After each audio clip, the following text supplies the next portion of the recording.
A very good morning, students, and welcome again to my another class. आगे students हम class 11 chapter 8 का lecture number 3 शुरू करते हैं, जिसमें बचे हुए सेल ऑर्गेनेल्स की हम बात करने वाले हैं। प्रीवियस क्लास में हमने लाइजोसोम्स तक पढ़ा था स्टूडेंट्स। इस क्लास को हम शुरू करते हैं और टॉपिक लेते हैं वैक्यूल्स। तो स्टूडेंट्स, वैक्यूल्स को हम हिंदी में रिक्तिकाएँ कहते हैं। The vacuole is the membrane bound space found in the cytoplasm. जो वैक्यूल्स होती है वो मेम्ब्रेन बाउंड रिक्त स्थान होते हैं जो कि साइटोप्लाज्म में पाए जाते हैं। It contains water, sap, excretory product and other materials not useful for the cell. Vacuoles के अंदर वाटर पाया जाता है, सैप जिसे हम जूस बोल सकते हैं स्टूडेंट्स, वो पाया जाता है vacuole SAP.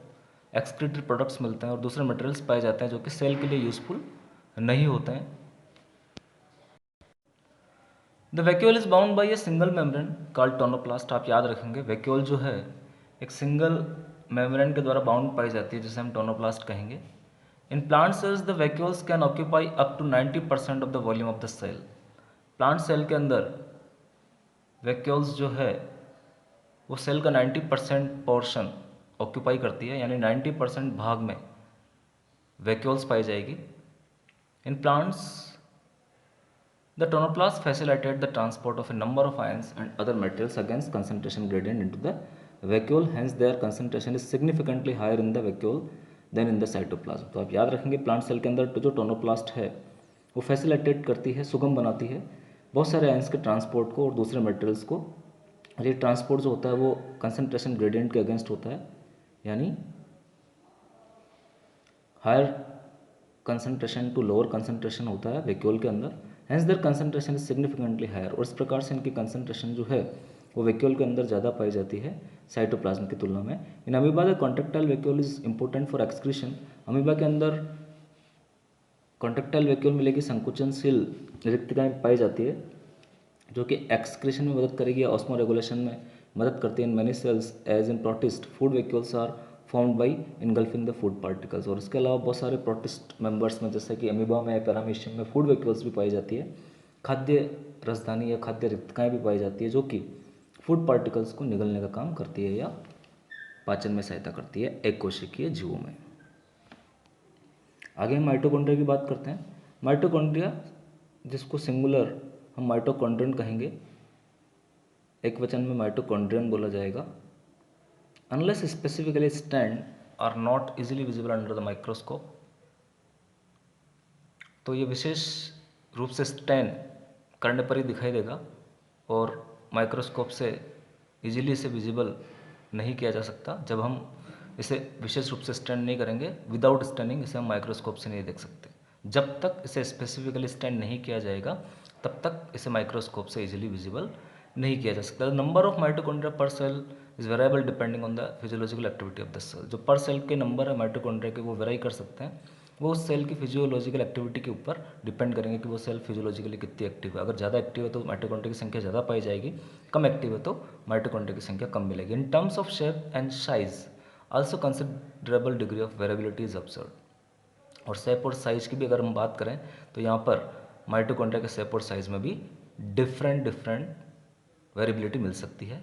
Typically it is sausage shaped और cylindrical, having a diameter of 0.2 to 1 micron meter, average 0.5 micron meter, length 1 to 4.1 micron meter. तो अगर हम टाइपिकली बात करें तो इसकी स्ट्रक्चर जो होती है स्टूडेंट्स, एक सॉसेज शेप्ड होती है, या हम सिलेंड्रिकल बोल सकते हैं कि इसकी स्ट्रक्चर एक सिलेंड्रिकल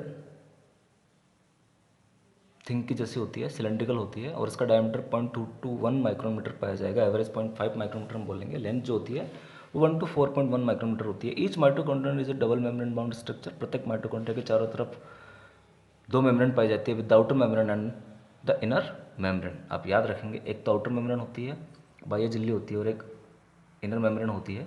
आपको माइटोकॉन्ड्रिया का यहाँ पे डायग्राम दिख रहा है स्टूडेंट्स, ये आपको बनाना है। आउटर मेम्ब्रेन भी आपको नज़र आ रही है और इनर मेम्ब्रेन भी आपको यहाँ पे नज़र आ रही है। इनर मेम्ब्रेन जो है वो फोल्डिंग्स के रूप में पाई जाती है, जिन्हें हम क्रिस्टा बोलेंगे। फिंगर लाइक जो प्रोजेक्शंस यहाँ पर मिलेंगे। और ये इंटर मेम्ब्रेन स्पेस है जो कि आउटर मेम्ब्रेन और इनर मेम्ब्रेन के बीच में पाया जाता है। आप याद रखेंगे स्टूडेंट्स। आगे आप देखिए,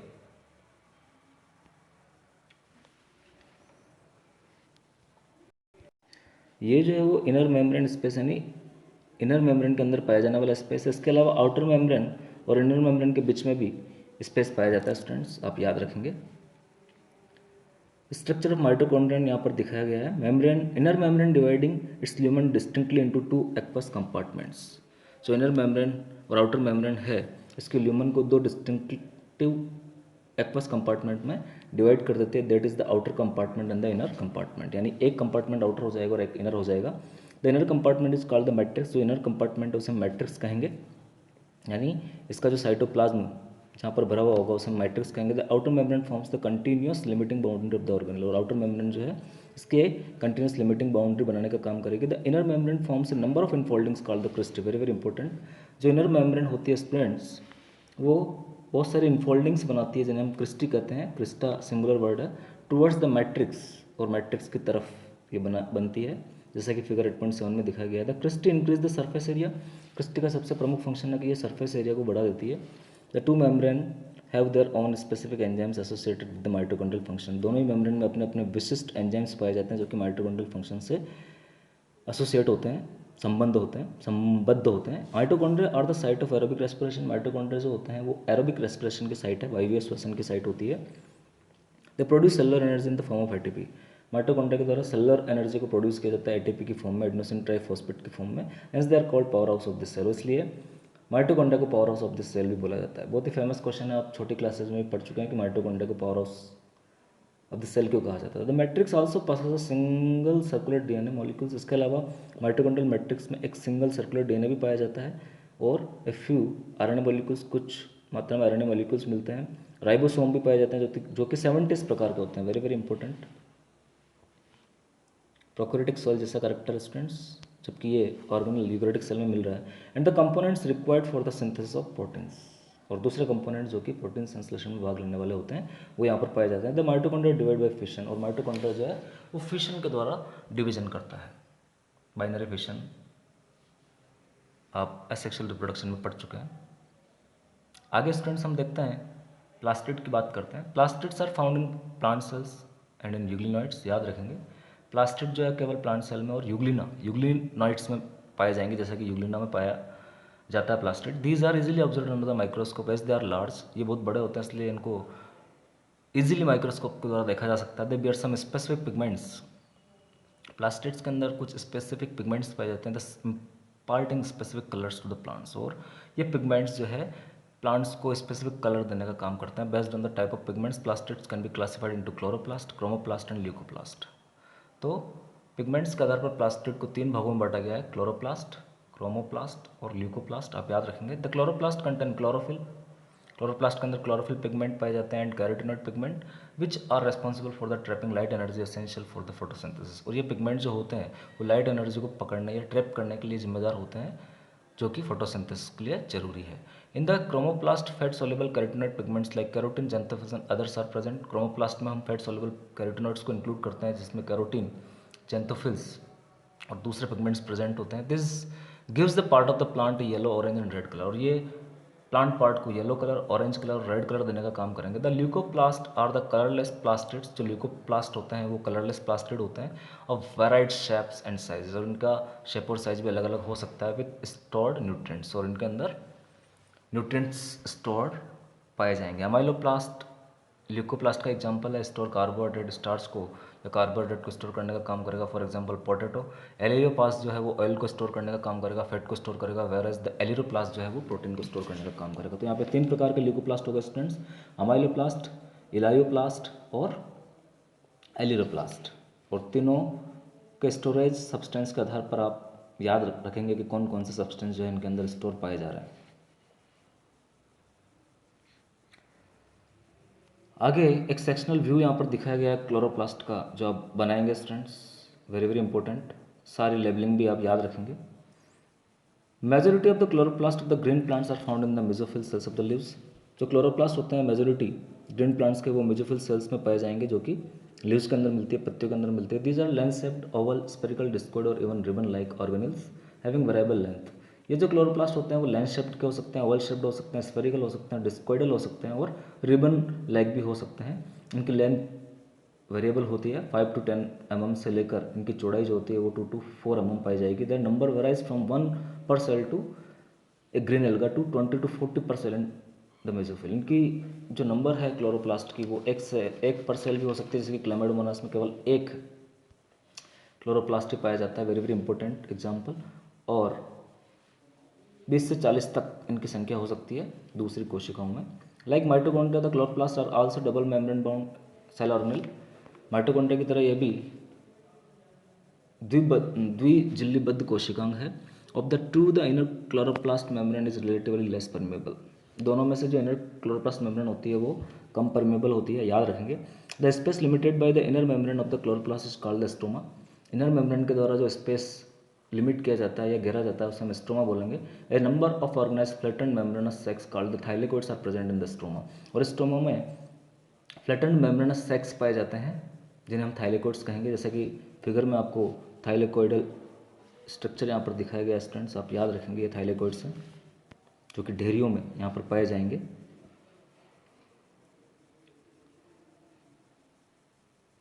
थाइलेकोइड्स are arranged in stacks like the piles of coins called grana. Thylakoids जो है वो सिक्कों की ढेरियों की तरह यहाँ पर अरेंज पाए जाते हैं और इन्हें हम ग्रेना कहेंगे, सिंगुलर वर्ड है ग्रेनम। और द इंटीग्रल थाइलेकोइड्स और इंटरग्रेनल थाइलेकोइड्स में इनको कहा जाता है, याद रखेंगे, इंटीग्रल नहीं intergranal. In addition there are flat membranous tubules called the stroma lamellae. और एडिशनल यहाँ पर फ्लैट मेम्ब्रेनस ट्यूबुल्स भी पाए जाते हैं जिन्हें स्ट्रोमा लैमेली हम कहेंगे, connecting the thylakoids of the different grana, जो कि विभिन्न प्रकार के ग्रेना के थाइलेकोइड्स को कनेक्ट करने का काम करती है। The membrane of the thylakoids enclose space called lumen. जो थाइलेकोइड की मेम्ब्रेन है एक स्पेस को इनक्लोज करते हैं जिसे हम ल्यूमन कहेंगे। The stroma of the chloroplast contains enzymes required for the synthesis of carbohydrate and protein.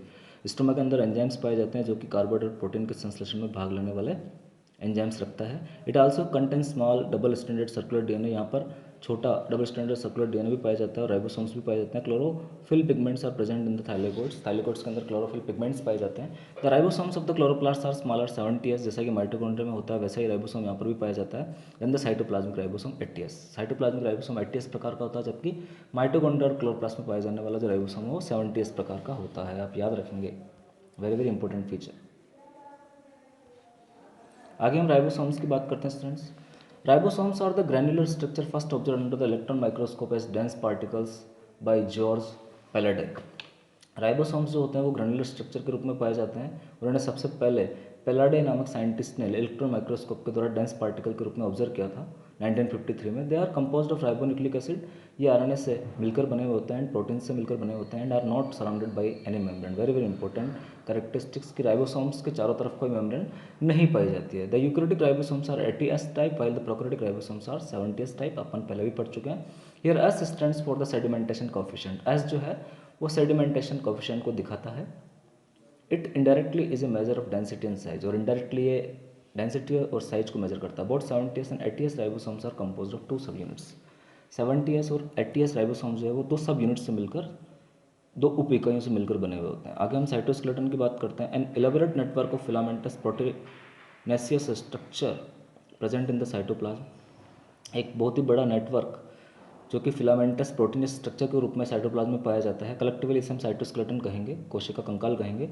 The cytoskeleton in cell are involve in many functions such as. जो साइटोस्केलेटन होता है सेल के अंदर वो बहुत सारे फंक्शंस में इन्वॉल्व पाया जाता है, जैसे कि मैकेनिकल सपोर्ट देने का काम करेगा, मोटिलिटी में ये भाग लेता है, maintenance of the shape of the cell, और सेल के शेप के मेंटेनेंस में भी ये पार्टिसिपेट करता है। तो साइटोस्केलेटन के फंक्शन भी आप याद रखेंगे स्टूडेंट्स, को साइटोस्केलेटन क्या क्या फंक्शन करता है।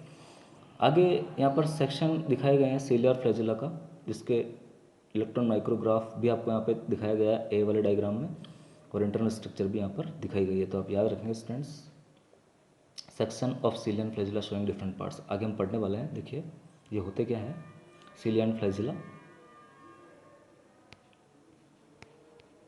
पहले आप साइटोस्केलेटन याद करेंगे स्टूडेंट्स, उसी के पार्ट आगे हम पढ़ने वाले हैं।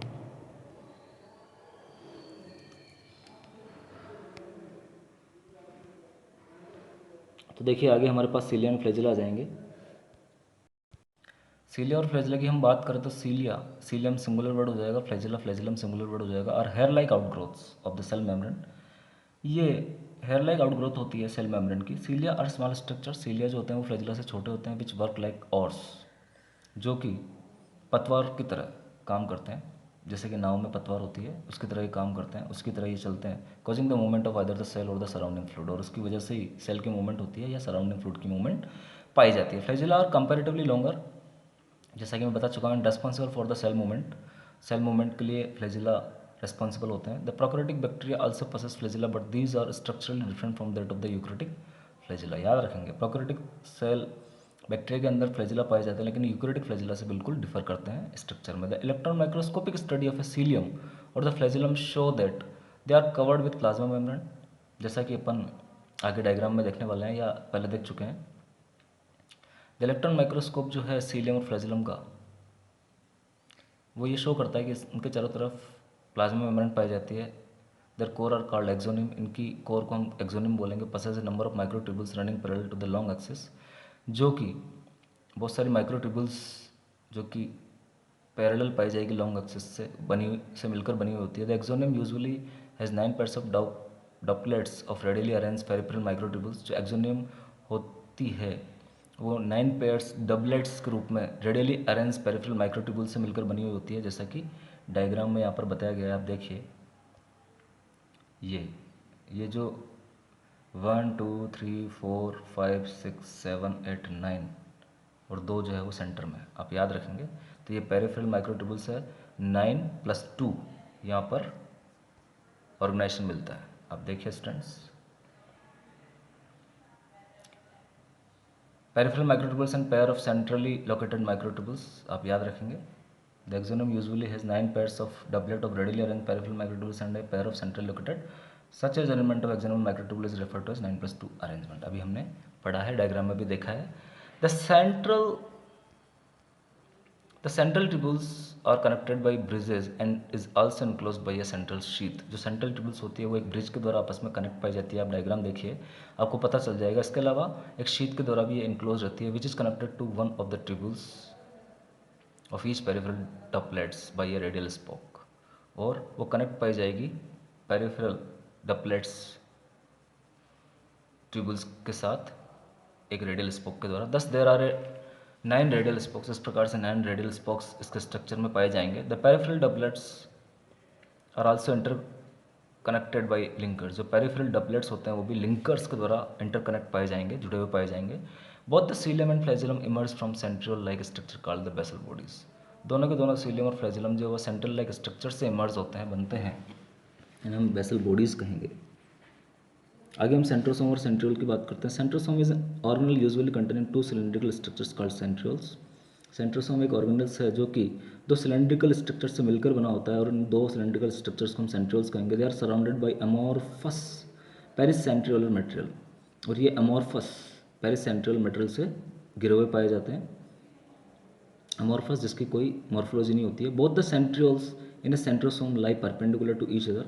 जो दोनों के दोनों सेंट्रियोल्स होते हैं सेंट्रोसोम को, वो एक दूसरे के परपेंडिकुलर पाए जाते हैं। In which each has an organization like the cartwheel, और प्रत्येक का ऑर्गेनाइजेशन जो होता है वो कार्टविल स्ट्रक्चर होता है, गाड़ी के पहिए की जैसी संरचना इनकी होती है। They are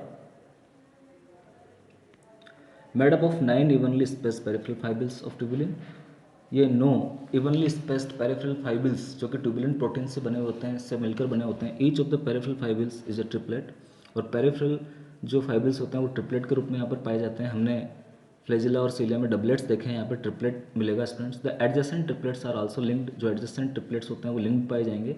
the central part of the centriole is also proteinaceous and called the hub. जो सेंट्रल पार्ट होता है स्टूडेंट्स वो प्रोटेनेसियस होता है, जिसे हम हब कहेंगे, प्रोटीन से मिलकर बना होता है। Which is connected with the tubules of the peripheral triplets bye radial spokes made of proteins. और ये भी जो ट्रिपलेट्स यहाँ पर मिल रहे हैं ट्यूबल्स के, उनके साथ रेडियल स्पोक्स के द्वारा जुड़े हुए पाए जाएंगे, जो कि प्रोटीन से मिलकर बने हुए होते हैं।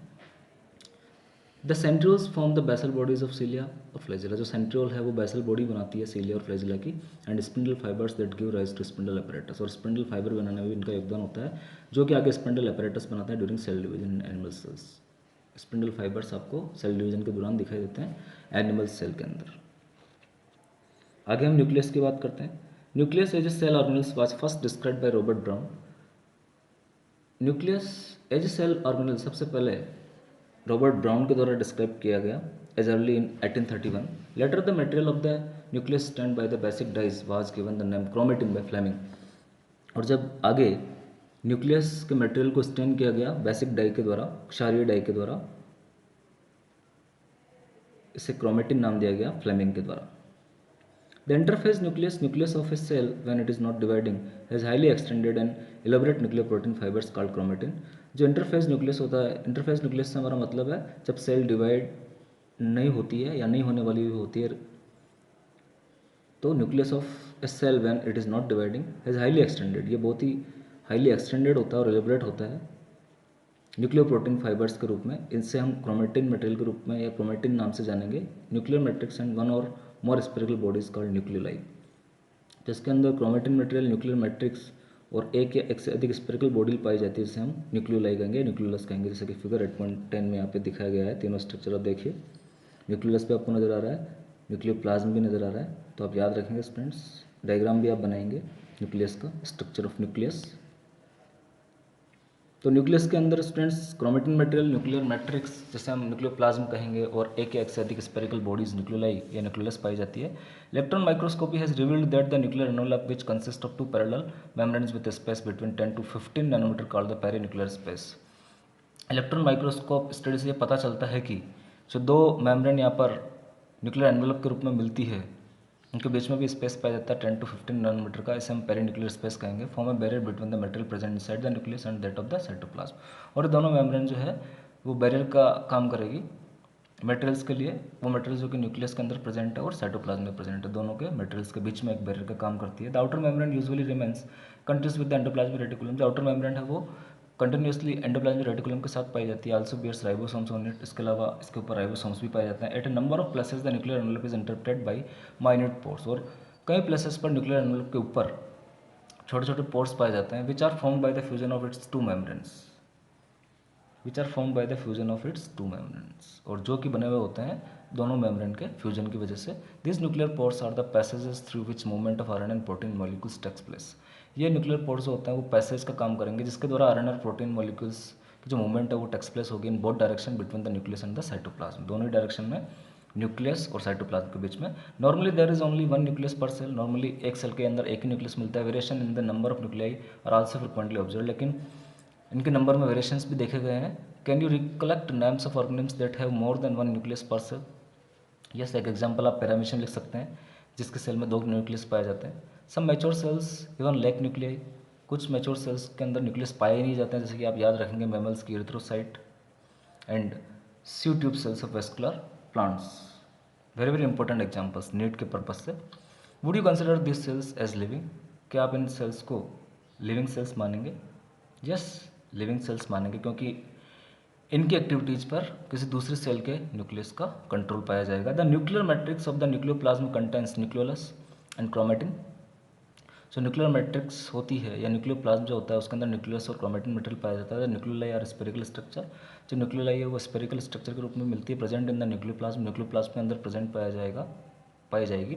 The content of nucleus is continuous with the rest of the nucleoplasm. जो कंटेंट है न्यूक्लियस के वो कंटिन्यूसली पाए जाएंगे न्यूक्लियोप्लाज्म के साथ ही, as it is not a membrane bound structure, क्योंकि ये मेम्ब्रेन बाउंड स्ट्रक्चर नहीं है। It is a site for active ribosomal RNA synthesis.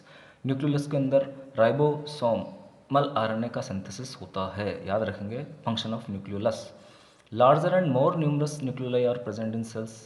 बड़ी और असंख्य संख्या में न्यूक्लियोलाई जो है वो सेल्स के अंदर पाई जाती है, actively carrying out protein synthesis, जो कि एक्टिवली प्रोटीन सिंथेसिस का काम करती है। You may recall that the interphase nucleus has a loose and indistinct network of nucleoprotein fibers called chromatin। आप लोगों को रिकॉल करना चाहिए कि इंटरफेज न्यूक्लियस जो होता है उसके अंदर लूज और इनडिस्टिंक्ट नेटवर्क पाया जाता है न्यूक्लियोप्रोटीन फाइबर्स का, जिसे हम क्रोमेटिन कहते हैं। But during different stages of the cell division cells show structured chromosomes in place of the nucleus. लेकिन सेल डिवीजन के डिफरेंट स्टेजेस में सेल्स जो है क्रोमोसोम्स के विभिन्न स्ट्रक्चर शो करती है। Chromatin content DNA and some basic proteins called histones. Chromatin के अंदर डीएनए और कुछ बेसिक प्रोटीन्स पाई जाती है जिन्हें हम स्टोन प्रोटीन्स कहेंगे, very very important. Some non histone proteins are also RNA. कुछ नॉन स्टोन प्रोटीन्स भी यहाँ पर मिलती है क्रोमेटिन मटेरियल के अंदर, और आरएनए भी मिलता है। A single human cell has approximately 2 metre long thread of DNA distributed among its 46 chromosomes. एक सिंगल ह्यूमन सेल की हम बात करें तो अप्रॉक्सीमेटली 2 मीटर लॉन्ग होती है ये थ्रेड लाइक होती है ऑफ डीएनए की बनी हुई, डिस्ट्रीब्यूटेड अमंग इट्स 46 क्रोमोसोम, जो कि अपने 46 क्रोमोसोम के बीच में डिस्ट्रीब्यूट पाई जाती है, 23 पेयर्स हम बोल सकते हैं। You will study the details of DNA packaging in the form of chromosome in class 12। DNA packaging की स्टडी हम क्लास 12 में करने वाले students. Every chromosome essentially has a primary construction और the centromere on the sides of its disc shape structure called kinetochore. आपको नजर आ रहा है डायग्राम में काइनेटोकोर क्या है। तो एवरी क्रोमोसोम एसेंशियली हैज़, प्रत्येक क्रोमोसोम के अंदर आवश्यक रूप से एक प्राइमरी कंस्ट्रक्शन या एक प्राइमरी प्राथमिक संकुचन पाया जाता है, जिसे हम सेंट्रोमियर कहेंगे, on the sides of its disc shape structure, इसकी डिस्क शेप्ड स्ट्रक्चर की साइड की तरफ, जिसे हम काइनेटोकोर कहते हैं स्टूडेंट्स, और प्रेजेंट वो प्रेजेंट पाया जाता है। तो सेंट्रोमियर और काइनेटोकोर आप दोनों याद रखेंगे। जो सेंट्रोमियर है वो प्राइमरी कंस्ट्रक्शन है जो कि बोथ साइड के डिस्क शेप्ड स्ट्रक्चर काइनेटोकोर्स की तरफ पाया जाएगा। काइनेटोकोर डिस्क शेप्ड स्ट्रक्चर है। Based on the position of the centromere the chromosomes can be classified into 4 types. ये बहुत ही इंपॉर्टेंट क्वेश्चन है।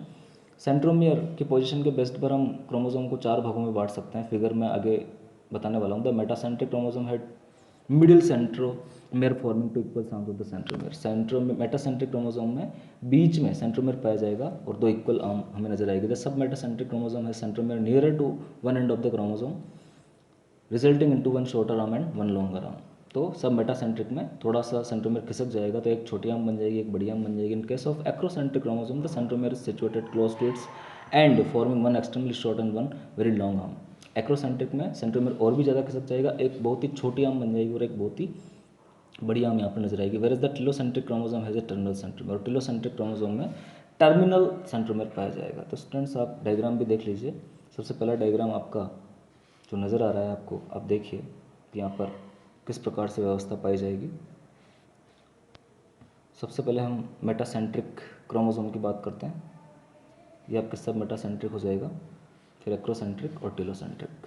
तो ये चारों डायग्राम आपको बहुत ही अच्छे ढंग से बनाना है स्टूडेंट्स, और याद भी करना है कि कौन सा क्रोमोसोम जो है वो किस प्रकार से यहाँ पे नज़र आ रहा है।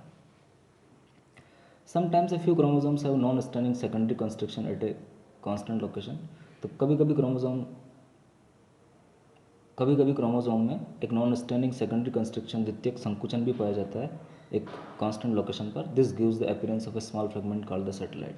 और एक छोटे फ्रेगमेंट लाइक अपीयरेंस को जन्म देता है जिसे हम सैटेलाइट कहेंगे। आपको नज़र आ रहा है स्टूडेंट सैटेलाइट क्या है। ये सैटेलाइट आपको यहाँ पर नजर आएगा जो कि सेकेंडरी कंस्ट्रक्शन के रूप में यहाँ पर पाए जाते हैं। लास्ट हम माइक्रोबॉडीज़ की बात करते हैं। Many membrane bound minute vesicles called microbodies that contain various enzymes are present in both plant and animal cells. तो बहुत सारी मेम्ब्रेन बाउंड माइन्यूट वेसिकल्स जो होती है, कैविटीज जो होती है, वो माइक्रोबॉडीज़ के रूप में पाई जाएगी प्लांट सेल और एनिमल सेल्स में, और इसके अंदर वेरियस प्रकार के एंजाइम्स पाए जाते हैं। Thanks students. इस प्रकार से हमारा ये जो चैप्टर है cell the unit of life वो कंप्लीट हो जाता है।